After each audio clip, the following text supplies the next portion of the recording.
Welcome back to Capitol Tonight. I'm joined now by Democratic State Senator John Whitmire, chair of the Criminal Justice Committee, which met yesterday. Thanks so much for being on the show. Thank you. I know you've had a busy couple of days here at the Capitol, but one of the big things on the docket that you guys were discussing yesterday was something that you're planning to propose this next session, dealing with teaching teens about how to interact with police officers. What exactly are you wanting this legislation to look like? Well, it's become abundantly clear to me watching news stories and meeting with my constituents that a lot of people, quite frankly, don't know how to respond when they're pulled over by a police officer. And not just traffic contact, but maybe, for instance, a student in the classroom, and resource officers, school police, in the community. How do you respond to contact with law enforcement that, quite frankly, doesn't escalate into a tragedy? Mm-hmm. So talking with some parents and community leaders, we arrived at the idea that why don't we teach in class, school, actually discuss the relationship between the community and law enforcement. You just can't allow these things to continue to escalate out of control. And quite frankly, we are putting more and more requirements on law enforcement for training, dealing with, last session we required them to take hours on how to deal with an aggressive family pet after hearing some tragedies about the officer gets frightened and shoots the family pet. We required special training how to deal with youth in school settings. I know a lot of departments, including the DPS, have more and more courses on how to recognize a difficult situation, de-escalate it.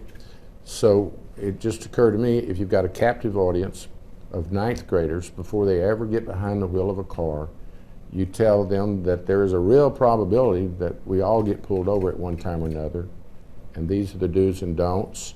If you have a complaint, because you do have rights and due process, you need to take it up with the authorities the next day. Go to internal affairs. But just think about how many 16-year-old or even their parents would know how to interact with internal affairs. Sure. You get an urban setting like Houston, they don't even know where the police station is. So I want some classroom hours spent on how to have a proper contact with law enforcement. If you have an officer that you believe is rude, don't confront the officer on the street. Do it with your parents, or call your senator, or go to the department the next day. It's been really well received, not only by people in the general public, but my colleagues think it's a good idea. You know, I want the kids to learn what their rights are. Yeah. A lot of people thought, well, are you just telling them to, you know, obey and then complain? That's too simplistic. I want the students, and it would be an excellent, in my judgment, element of civics class. You know, we probably need to make civics a little more relevant to current events. So teach them the do's and don'ts, what their rights are, how due process works. But you just got to emphasize, do not allow things to escalate on the street. You're not going to win if an officer instructs you to do something and you don't conform. Even if the officer is being rude in the instructions, don't confront the officer. I know that there's been some talk, or maybe some concern even from some groups looking at this, just about how the curriculum would be, you know, developed. Would there be a difference in urban versus rural? For sure. And trying to look at just how to adapt to the different areas of the state. I personally would like to leave a lot of input from the community. Mm-hmm. There's 1,050 school districts, so, you know, allow the school district to, with some accountability. I don't want this just be a show and tell. I want it to be meaningful. Mm-hmm. But in a rural area where everyone knows everyone, small town, you might have the sheriff come by, talk, the local constable. You get in a large urban setting like Houston or Austin with diversity being a consideration, you would probably have outside lecturers. Law enforcement could come in, ministers should come in, counselors come in. It could really be a productive classroom hour. Have the interchange of ideas from the students. See what students are thinking. Yeah. Let them answer their questions. So I would like to have it designed with local input, but I do want the state to require it and not just kill some hours, but have a meaningful, substantive class. A couple of other things to come out of that hearing yesterday. One of them was that DPS, Department of Public Safety, and APD agreed to start including information about how drivers can file complaints basically on the backs of tickets. How would this work? What is this going to do? Heck of an idea that Senator West brought up, that if people want to complain, how do they know how? Kind of like the same thing I want students to learn. Who do they call? And I think Senator West, in the middle of the meeting yesterday, mentioned, why don't you give them a contact number on the back of the citation? And to the DPS, Director McCraw's credit, he said, we'll start it. And then the chief, Alcevedo, said, we'll start it. So, you know, I think the follow-up will be how successful the response time is after you place a call. Hopefully you won't get a voicemail. Sure. You get a live person to complain. And what we're looking for is communication between the community and law enforcement, and understanding of what everyone's role is. And, you know, most officers have very successful encounters.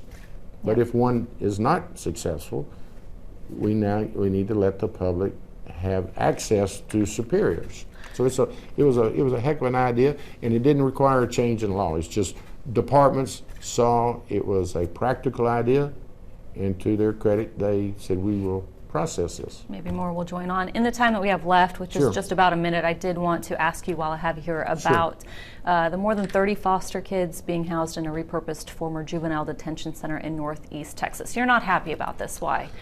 I believe that the CPS clients should be kept in their community. They are very disturbed most times. They need counseling, they need psychological services, they need education, health care.